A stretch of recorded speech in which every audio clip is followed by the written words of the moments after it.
रख रख त्या रानातून थोडं पुढं जाऊ गड्या, पाऊल थकलं नाही गड्या, पाऊल थकलं नाही.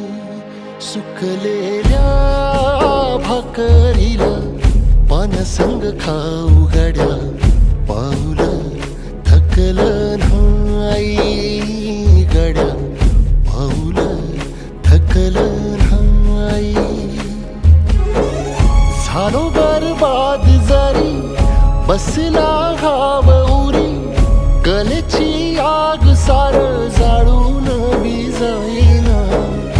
अडला घास असा काळावन वास असा, पण ह्यो ध्यास अजून बी माग राहीना.